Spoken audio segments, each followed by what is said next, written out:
Buwan ng horoscope ng Scorpio para sa Nobyembre. Ayon sa horoscope para sa Nobyembre, ng mga taong may zodiac sign na Scorpio, nagsasabing magiging magulo ang ikalawang bahagi ng buwang ito para sa mga Scorpio. Ito ay pangunahing dahil sa negatibong impluensya ng Mars, Araw at Mercury.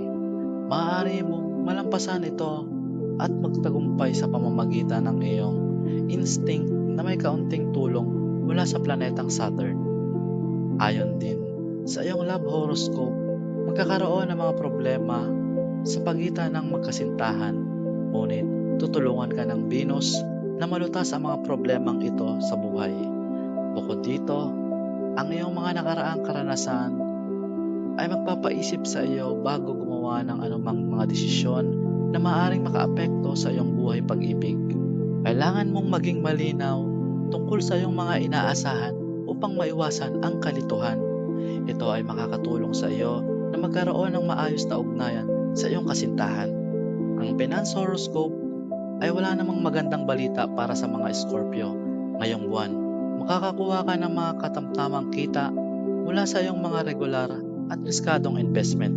Kailangan mong suriin muli ang lahat ng iyong mga desisyon ukol sa mga layunin para sa pag-expand ng negosyo. Dahil sa maliit na pagkukulang ay maaaring magdulot ng malalaking pagkawala sa iyong kayamanan. Ipinapayo na magkonsulta sa isang astrologo at eksperto sa pinansyal bago magdesisyon ukol dito. Sa tulong ng ilang paborableng posisyon ng mga bituin, mayroong magandang kondisyon sa career horoscope para sa mga Scorpio ngayong buwan. Makikita mo ang pagpapabuti sa iyong ugnayan sa iyong mga nakatatanda at mga kasamahan sa trabaho na magpapataas ng iyong produktibidad. Maaari mo rin asahan ang mga promosyon at mga pinansyal na gantimpala para sa lahat ng iyong mga pinaghirapang gawain.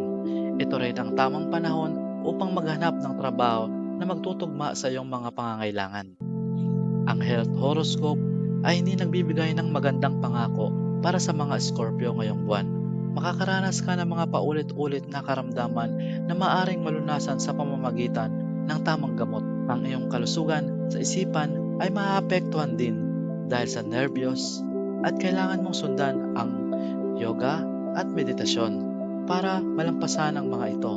Ito ay isang magandang panahon upang alagaan ang iyong kalusugan para mapanatili ang isang malusog na pamumuhay. Tip para sa Nobyembre na dapat sundan. Magtatagumpay ka sa iyong buhay sa pamamagitan ng pagiging matalino dahil makakatulong ito sa iyo na gumawa ng mas mabuting mga desisyon.